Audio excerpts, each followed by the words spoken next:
Good afternoon from the beautiful city of Melbourne. This is Eva Hussain speaking, Director at Polaron Language Services. I'd like to introduce you briefly at this point to Ruby Yee. We have an extreme pleasure to welcome her today. She is going to be talking to us about plain language. She is from Scope, Australia, and we're very privileged that she's found time to talk to us, because she's just done a whole heap of research which hasn't yet been published. So we're going to get a sneak peek behind the scenes about her work. I also would like to welcome Nicholas Marcinkowski, who everybody knows, and he's going to be covering some case studies of work that we at Polaron have done. And as always, behind the scenes, the wonderful Andrea. So firstly, before we start, I wanted to let everybody know that you can send questions in the chat box that you've got as part of Zoom. And we leave plenty of time at the end of the session to ask questions. And of course, if we run out of time, which we always do, Ruby, Nicholas, myself, or Andrea are always available to reach out to us. This recording will be available later, so just letting you know. So my role is essentially at Polaron business development and marketing, but in my time as an interpreter and translator, I have done quite a bit of work in the plain language space. And the language that I'm using around plain language, I'm also being a little bit careful because there's a lot of confusion. And I'm hoping that Ruby will be able to demystify some of it for us, because it is a little bit confusing. So moving on, thank you, Andrea. So that is Ruby. And she is a speech pathologist by training. And some of her work she's done is in childcare, but she started working for Scope Australia in 2.5 years ago, and as a student, and then they've asked her to stay on, and the rest is history, as they say. But she is very, very passionate about language, about how to make it more accessible and how to make it right. Nicholas, on the other hand, is our business development manager. So Nicholas and I work very closely together, even though we about maybe 40 kilometers apart right now. But we're on the phone every day, and we speak a lot about all kinds of things that are happening behind the scenes. And Nick's role is a little bit different nowadays, where he concentrates on seeking new business and new opportunities and new services. Thank you. Okay, well, so that's us, and I'll just move on to the next slide, because this sort of stuff is on our website. But what do we do? Look, we do provide language services, and they vary from interpreting to co-design language services. And what we mean by co-design is we go out to the community and we ask them what is it that they want in terms of what information they need, how they want it presented, how they want it disseminated. So more and more and more of our work is that kind, where we consult with the community so that the language services we provide are really fit for purpose. And we also do a little bit of work in the plain language space, but not a lot. And that's why we invited Ruby today, so that she can tell us how it's done. On top of that, we, as I said, we do a bit of interpreting, a bit of multimedia production, more and more of that as we're changing the way that we communicate, which I'm sure is a challenge also in the plain language space, because we no longer read stuff. So nowadays we have to produce resources in ways that are more creative and more, fit for purpose would be the way that I'd describe it. Yes, we care about the quality of our work. We do. And sometimes the quality of our work is difficult to explain. And that is because it's pretty subjective. And it is the same with language.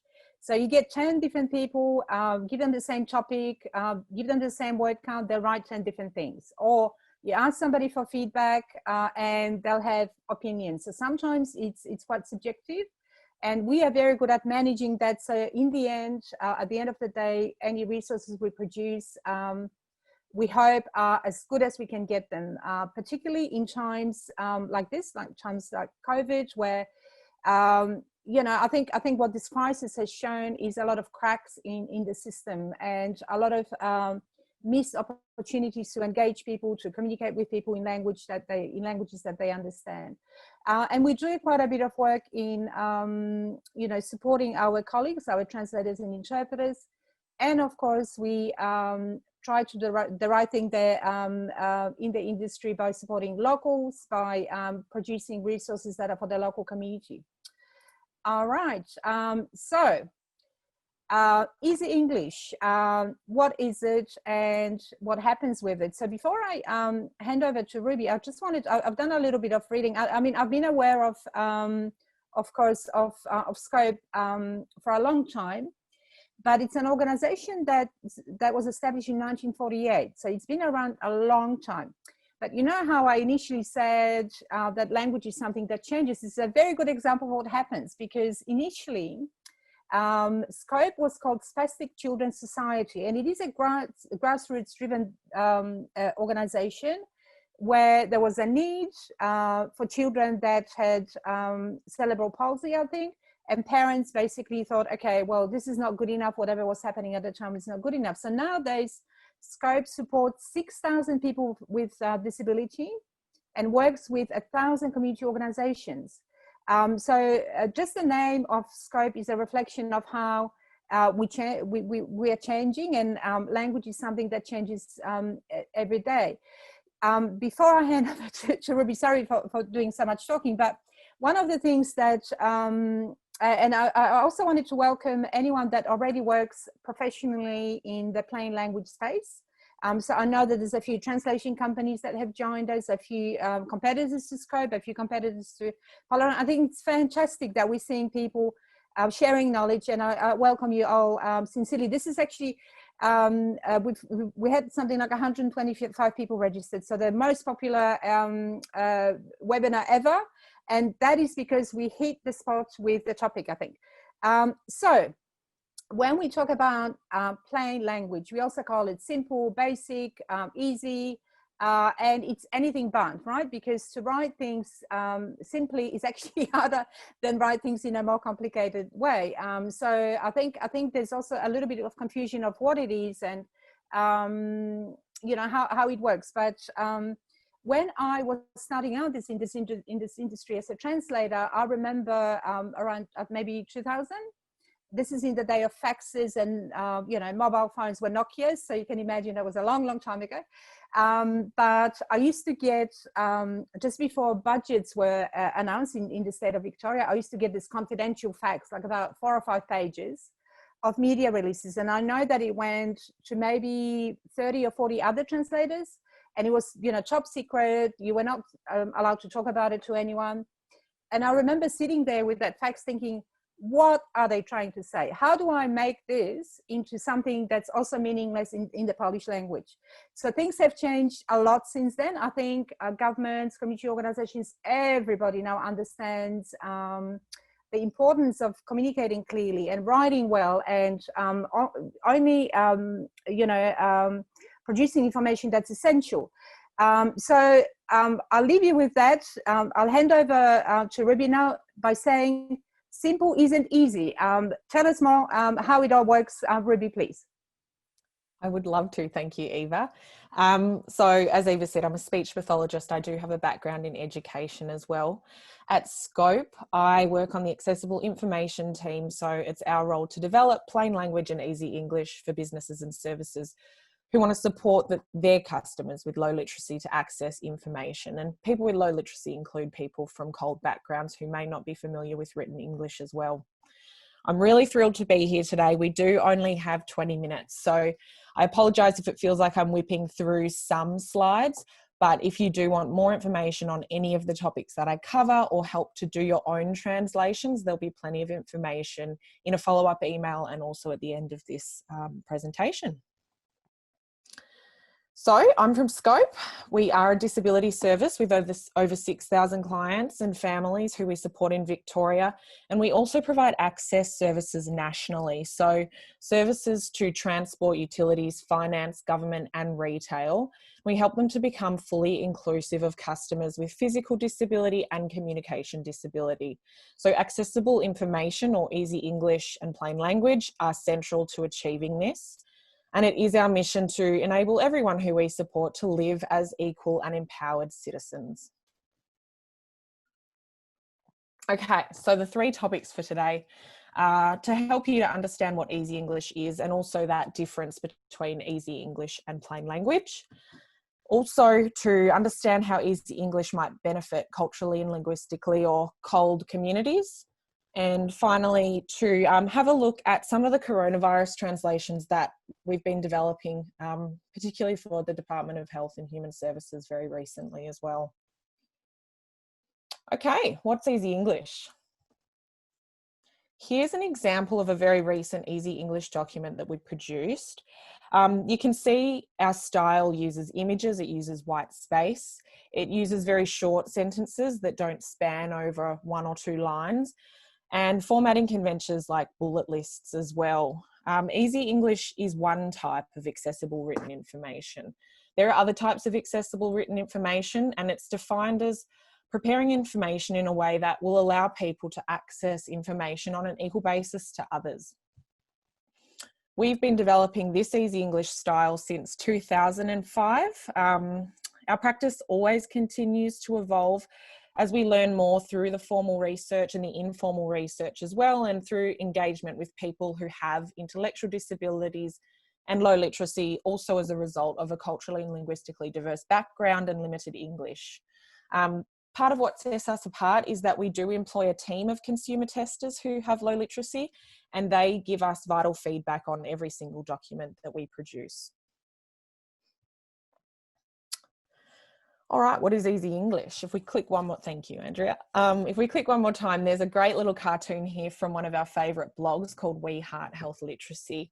It shows a character on the slide saying, "Behold my greatest work of art," and there's a big picture frame with nothing but white space inside. And the reason that we love this little cartoon is because it does celebrate the use of white space, and it seems like not a very big deal, but actually white space is really critical for our readers with low literacy because it's described also as thinking space.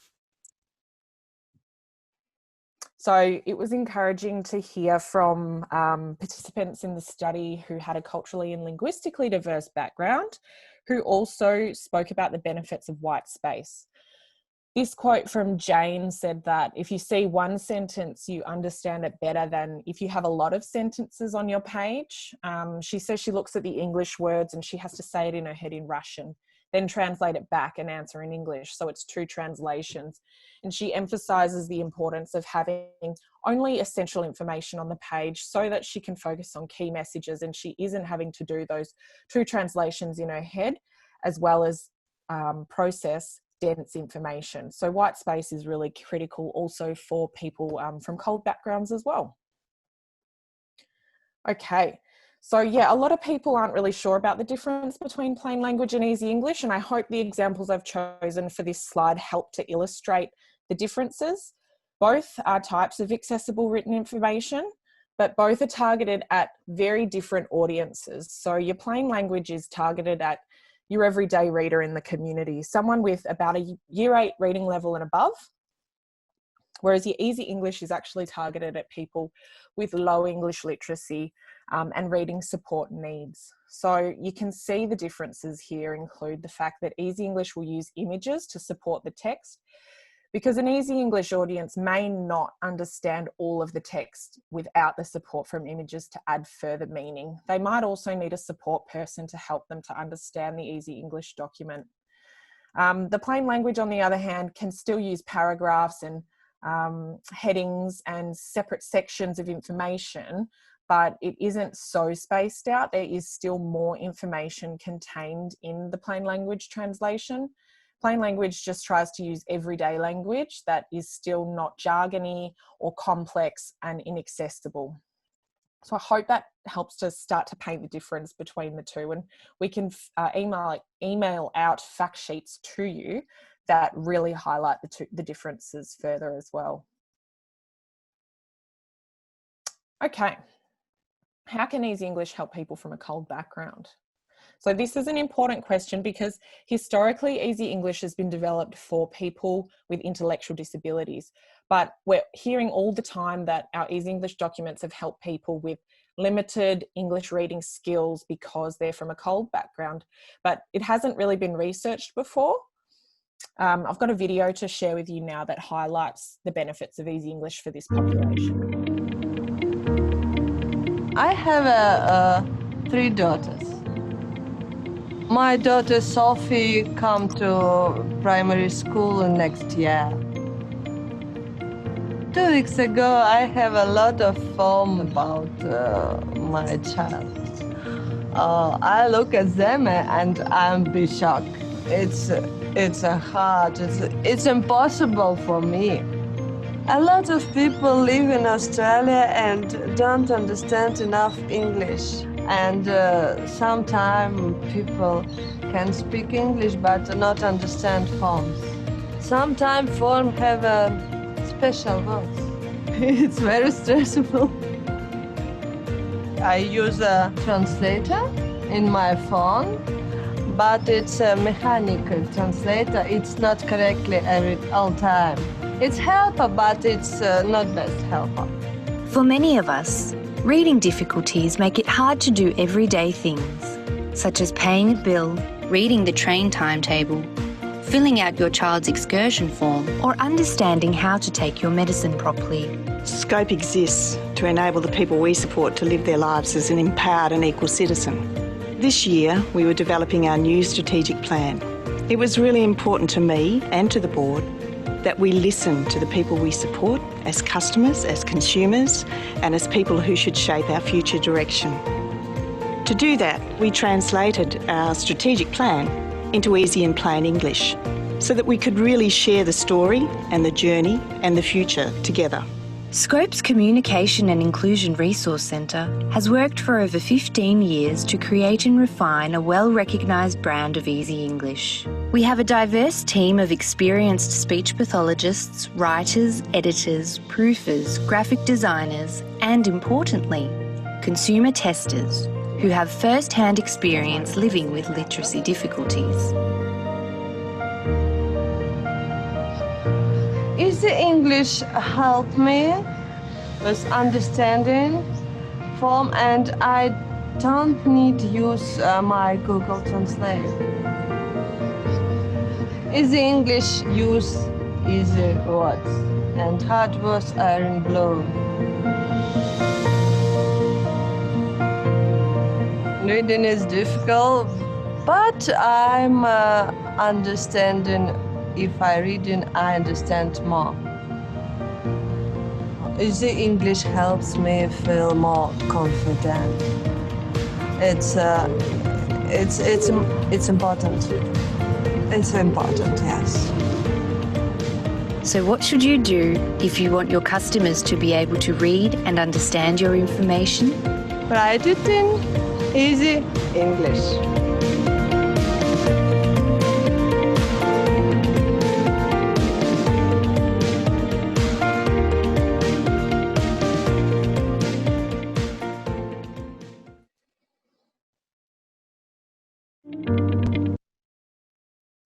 Okay, so we really wanted to build on the anecdotal evidence that we had from cold communities about the benefits of Easy English with some research. So this is some findings from the pilot study I've just completed. The 3 main questions we, excuse me, we asked were, can cold populations benefit from Easy English? What features of Easy English help different groups, including people with intellectual disability and people from cold backgrounds? And then how do we use that information to develop Easy English that will help people with different support needs?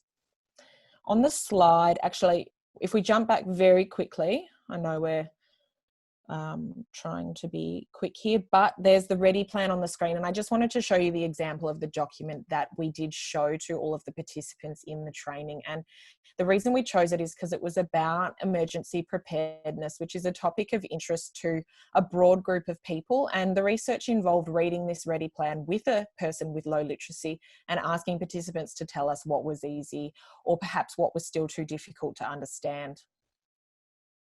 Thank you. So these are the 10 participants who were in our study, and the 5 at the bottom, if we click one more time, are our cold group. So we had people from Afghanistan, Russia, Thailand, Iran, and Sri Lanka. We had a mix of genders and an age range of 27 to 57. Importantly, these guys hadn't heard of Easy English before, which is interesting when you contrast this group to the intellectual disability cohort who had heard of Easy English before as well. So it was very encouraging to see that a lot of the features we use in Easy English were deemed as very helpful for people from cold backgrounds. This included the features on the slide: short words, white space, headings, pictures and examples, symbols, bullet lists, bold words, blue hard words, and also help from a support person. And the way that we got this information was through a framework called Talking Mats, which is an evidence-based framework that helps people with limited expressive language to convey ideas and opinions. And you can see an example on the slide where most of the Easy English features are ranked under that category with the thumbs up, which represented helped a lot. And then you had features that helped a little and features that did not help. And if we jump to the next slide, you may be wondering, well, what features weren't so helpful? For the cold group, it was font type, font size, and bold words. And that was just a couple of participants. But when I sat down and really thought about this, it did make sense because our cold group were high school and university graduates. So we use font type, font size, and bold words to help information stand out to those readers who might have intellectual disability, who might have trouble remembering or finding information, or vision impairment, so that words stand out. None of our cold participants reported these difficulties, so it made sense that perhaps things like a large font size were less relevant for this audience. We also saw that images were really helpful for the cold group, specifically to build on their English vocabulary. So you've got a nice quote here from Jane that says that she didn't have a problem because pictures help the sentence. She said, "I don't know flood in English, but I see the picture and I understand what it is." So she's connecting that image back to her past experience. She's thinking of flood in Russian, and now she's learned the word in English. And what was really nice to observe was that as we read through that ready plan, if that image was shown again later on, Jane would spontaneously say the word flood. So she was learning words very quickly as we were progressing through the document. And that wasn't always the case for our other cohort with intellectual disability, which shows a unique benefit for cold groups with Easy English. Image selection became an important consideration. It became very obvious that sometimes the images we'd selected could have been more specific or more accurate. This is an example of an image we use for an electricity or gas outage. And if we click one more time, there's a quote there where the interviewer says, "Do you know what gas is?" And Beth responds with, "I think gas before the car." So that told us as researchers that she's thinking of, you know, the American context of gas being your petrol for your car. And she was very new to Australia too. So she probably hadn't heard the word gas used in the context of home energy yet. In hindsight, we thought about using an image like this one in the AGL Gas Bill Explained, which actually is a very specific image of gas on a stove. The role of the support person, I think, was probably the most critical finding in the research, where I just saw that through chat with the support person, participants were able to really build a strong understanding of the concepts in the document. So the support person would help the participants to link general information in the document back to that participant's own life. However, the participants in the ID group, or intellectual disability group, I should say, they had a very strong relationship with the support person because they'd worked at Scope before, whereas the culturally and linguistically diverse group had not met us before. And it was very interesting to compare the differences in the interactions with the support person and the reader based on the relationship and the rapport that had been established. We did find that through some strategies at the start of the interview, like informal chat with cold participants, that we could learn enough about participants in the cold group to help them understand the document to an extent. And a quote on the slide shows that Quentin asked us what's neighbourhood. He hadn't heard of this word before. And the support person replied with, "It's like where you live, Frankston's your neighbourhood." And we only knew that Frankston was his neighbourhood through some informal chat at the start of the interview. So it does show that having a relationship with the person to some extent can help them to connect the document back to their life and therefore understand the meaning in the document on a deeper level. And I should also add that all of these names and addresses are all codes. We've protected the participants' confidentiality. So a key tip for you guys would be to use images that are going to resonate with your audience, and you know your audience better than we do. When you don't know your audience and you're targeting comms to a very broad group, make sure you capture diversity. So this example on the slide shows work. It talks about the concept of work, and we try to represent work in different ways because work looks different for different people. We also try to capture different identities, different skin colours, different abilities as well, because we're aware that one image of a nurse is not going to resonate with your breadth of readers, your large audience. And you might think, well, images aren't necessary for my audience or my readers, but what we found in the study was even our readers with higher literacy scores really benefited from images. So even though they could read all of the text independently on their own, people like Diane said, it makes sense when you have the two together. She talks about it would be a little bit more tricky to understand it if you didn't have the two together, but when I have pictures next to it, I know. So you can see that the images are building confidence in the readers to be able to understand the information and then act accordingly. And also I know it's not always possible, but it is great to encourage use of a support person. And the way that Scope do this is by including this message in our documents that tells the reader that you can get help with this book. It's okay to get help from someone to read it, understand it, and find more information. Okay, so there has been a large media spotlight at the moment on the importance of developing very clear coronavirus information that is accessible to various communities and people with different literacy abilities. The example that you see on the slide is a document we've produced for the Department of Health and Human Services recently about face masks. We've been working on several translation projects with various organisations, but DHHS being one of the main ones. Reason being is there's a lot of I guess attention on the fact that words like hand sanitizer and face mask, they're not translating well into other languages. The quote on the slide talks about the example for Burmese readers. So one advantage of Easy English is that by using images as a universal language, we can be really clear about things like what a face mask might look like. You can see examples on the slide there.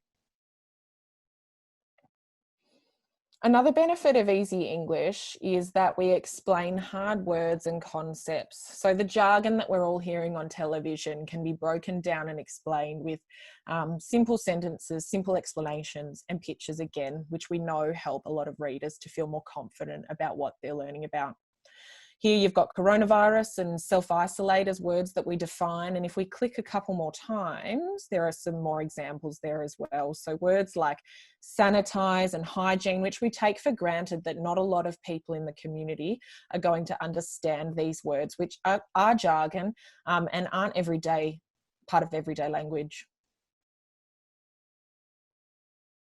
Just showing you a couple more examples of the docs we've produced, and these are publicly available on our website and on DHHS website. This is a document about the call to test service. And on the next slide, we've got a document about who can get free face masks. So this initiative where certain communities are able to be eligible for free face masks. You can see there's a definition there too of refugee or asylum seeker, again, because these are larger words and complex for some readers to understand as well. Do I have to wear a face mask? Again, this is a really important question that not everyone can understand. Even I found it very hard to follow the rules when they were being introduced and to keep up. So this document uses images on the right example there of scenarios where you won't have to wear a face mask really clearly. Running, teaching, construction work, talking to police, for example. So if we jump back, sorry, I just want to add one last comment. While Easy English isn't in the reader's first language, if we're talking about cold audiences, it can still help by explaining hard words and by using pictures, which are universally understood a lot of the time, although I have highlighted ways in which you might make your images more specific to capture that diversity as well. Thanks. Here is some contact information. If you'd like more information on anything I've talked about today, I've only touched on a lot of different areas, but we deliver training, and we've got a training coming up in October if you are interested in learning more or interested in developing your own translations as well. Thanks everyone for taking the time to listen and learn more about Easy English and Plain Language. Ruby, thank you so much. Firstly, for sticking to the timelines. There's so much information that's available about what you do and what people should do that you've managed to, I think, present it so well and in such a structured way. Whilst you were presenting, actually, we got a whole heap of questions. So I'm wanting to allocate quite a bit of time to interact with the audience who are very engaged by the looks of it. But I wanted to hand over to Nicholas just to show us a bit of a case study. So we don't do a lot of plain English work, but we do some. And some of our work is actually specialized in that we simplify text that we get from our clients in order to be able to translate it. So if you think about what Ruby was just saying, that you might have, sort of multicultural space, you might have people that are university educated, right?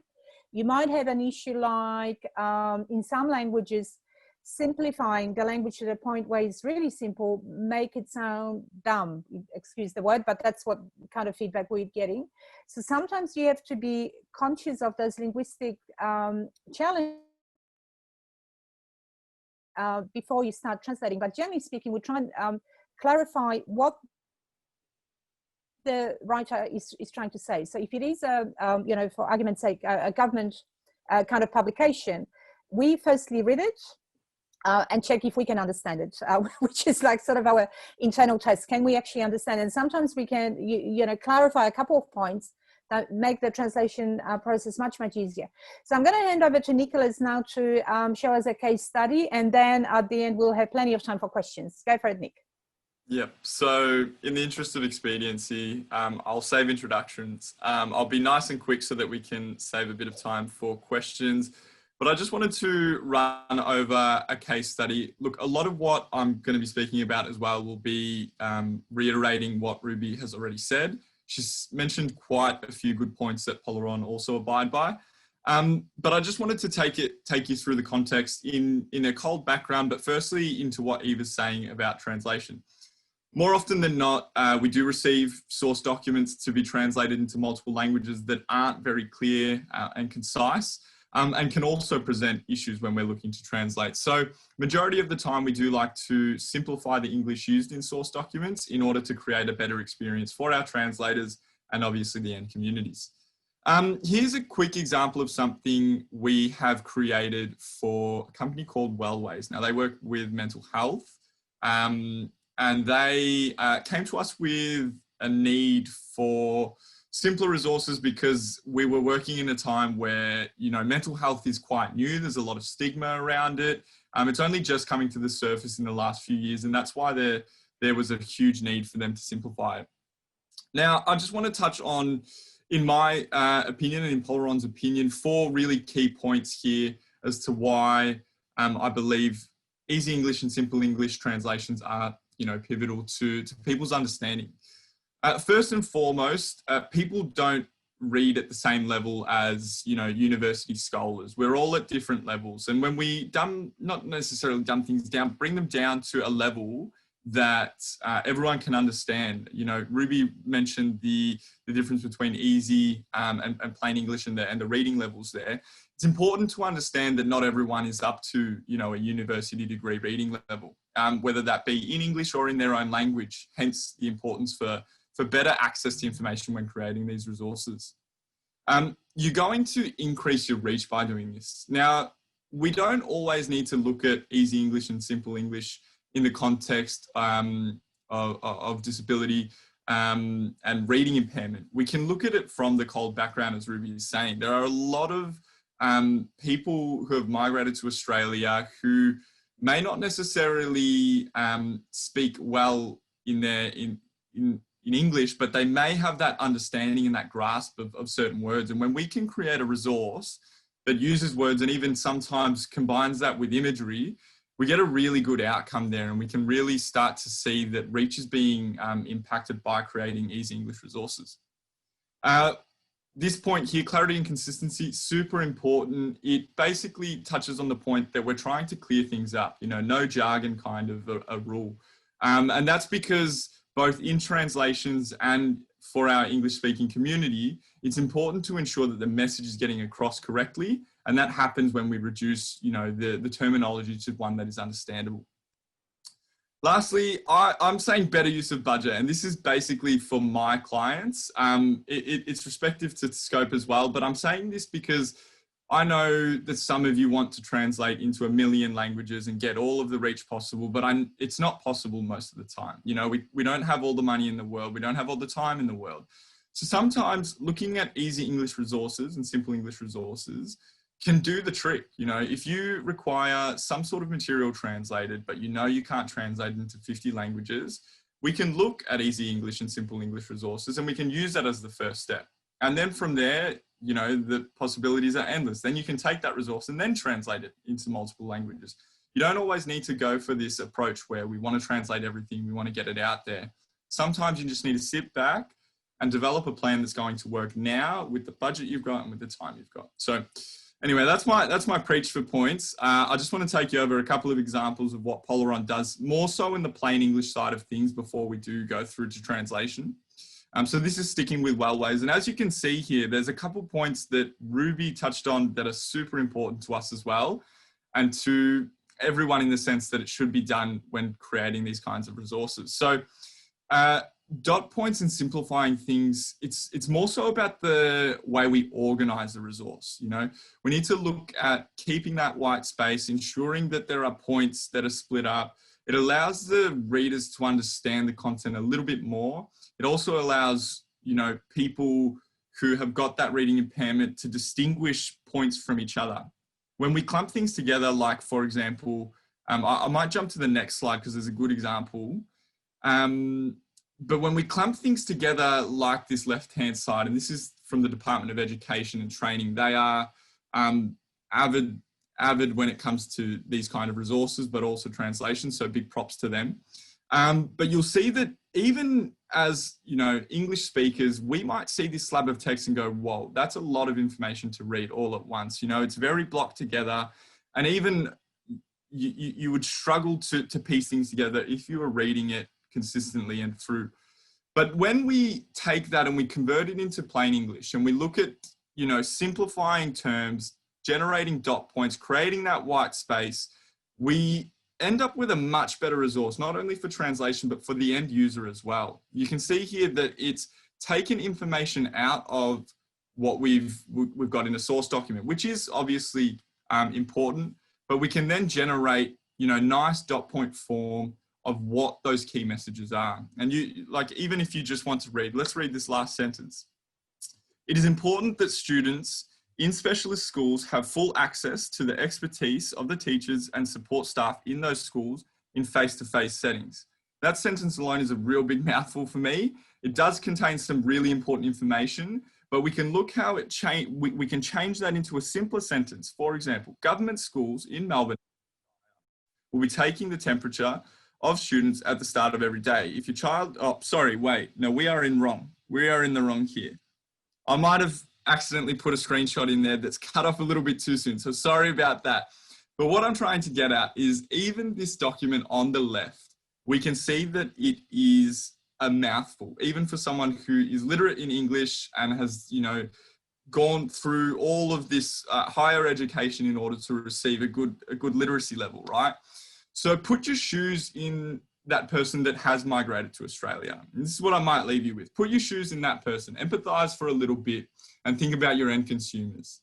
If it's tough for you to read certain documentation, we're talking about consent forms, contracts, all of these things that people deal with on a daily basis, think about how it is when they don't have that literacy level. They don't have that, you know, superpower that we do to understand English and all the jargon that comes with it. So I want to leave that with you. I don't want to take up too much time because I know that there are a lot of questions. So I might hand it back to Eva to consolidate and delegate some questions to the group. Wonderful, thank you, Nicholas. So essentially we've heard quite a few things from Nicholas, from Ruby, from myself about what the issues are, but we've also seen some solutions. And I think, you know, people that are following this webinar will be probably sitting there themselves thinking right now, okay, how do I go about it? So this is where I wanted to focus our attention in, you know, practical tips and of course, Ruby and her organization, of course, us and Polaron are there to help you. But I think there's lots of things that you can do yourselves to make information simpler. So for example, you know, I came to Australia with no English whatsoever many years ago now. But what I wanted to know from a piece of paper that I picked up was who, where, what and how much, essentially, you know. So if budget's an issue, if you're feeling overwhelmed with what sort of information to provide, concentrate on the basics, because it is about also all of what we spoke about. It's also about building trust with the community and making your services known to the community.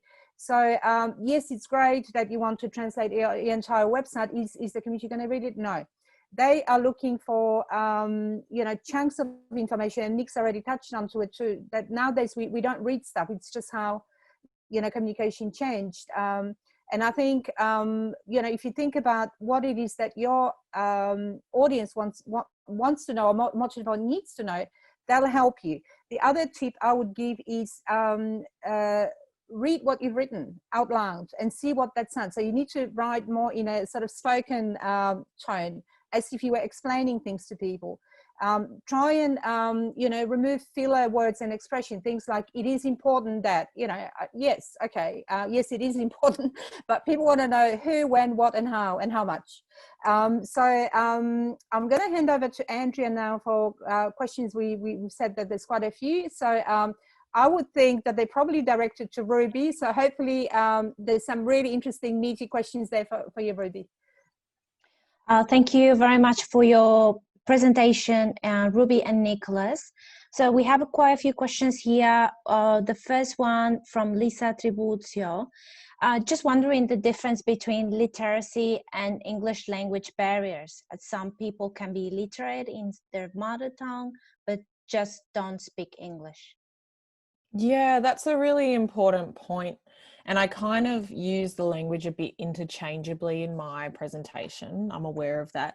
Literacy refers to a person's ability to engage with the text, to access the grammar of the text, to understand sentence or syntax structures as well. So when you're talking about your cold audience, they are coming into the reading experience with that knowledge already. These are university students in our case of the research, of course. You've also got your groups who have both intellectual disability, low literacy and a cold background.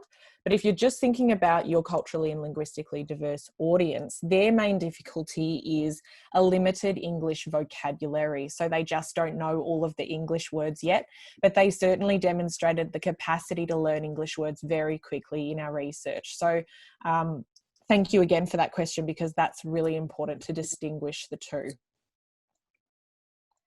Thank you, Ruby. Joseph would like to know, what is blue hard words? Great question. So every time we do use a hard word in Easy English, we make it bold, we make it blue, and immediately after it's first used, we define what the word is. Now, some people might think, well, why are you using hard words? Just get rid of them. But there are cases where it is very important and critical to the end user to include the hard word. And an example of this would be sanitizer. That's a really hard word, and maybe in the past we would have written documents and said just clean your hands and that would have sufficed. But now in a pandemic, sanitizer is a hard word that must feature in these English documents, but it should always be presented with a definition immediately after it's used as well, rather than in the glossary at the end, because that glossary will promote that cross-referencing and the reader losing their place. So a blue hard word will feature, and then the definition will come directly after the word's used. And of course, Excellent. Ruby, some of the work that you do is also about educating and taking people on that journey. So before we started the session, we were talking about essentially some concepts not even existing in some cultures, you know, so the concept of carer or even disability. So I think some of the work we have to do is to get the reader familiar with some words, and you know, that can be a journey of many months, if not years, but we can't pretend that it doesn't exist or try and replace it with something else, because they'll come up against it anyway. So it's about slowly introducing readers to words that are difficult. And you know, I was reflecting on the use of hard words, and I was thinking, okay, how would we translate that into another language? And it's a tricky word, because I know why you're using it, because it's simpler than difficult word. Yeah. But you know, it might resonate as something that's, you know, physically hard. Yeah, solid. So, right. So I think what I'm trying to illustrate with this is that it's not an exact science. So we have all kinds of principles, all kinds of science behind how literacy works and what we can do. But you know, like even if you look at a particular community, whether it's Greek or Polish or Italian or Chinese, everyone's different. So their levels of education are different, levels of exposure to Australian system. So it is about, you know, trying to create a resource that that's easy to read, but also educates. So I just wanted to make that quick point there. Thanks, Andrea. Thank you, Eva. Could you please explain what the difference is between the plain English and simple English? Is it the same? I noticed Nicholas used the word simple English. We use plain language and we use easy English. They're our two, I guess, key terms. And I did outline the differences in the slide, but I think this question is about simple and plain, and I'm not sure that the two are different. No, they're the same. The yeah. same, So, yeah. Sure. Yeah. But it just shows you how confusing it is, because you know, there are. It's just like in translation, there aren't any real standards. So there's a movement towards simplifying everything and writing things better. And you know, if we were to compare communication that comes from the government, let's say nowadays, to 20 years ago, there's a massive difference. You know, like everyone now understands that speaking legalese and medicalese and governmentalese is not a good thing. But there are different approaches, and there are, you know, we don't always get it right. So it is a case by case, I guess, approach, whereby you do need to look at who you're speaking to. So by simplifying, you might even exclude some communities who expect information to be, you know, really high level and whatever. So it just depends who you're talking to, I guess. Yeah, Nicholas, did you want to add anything to that?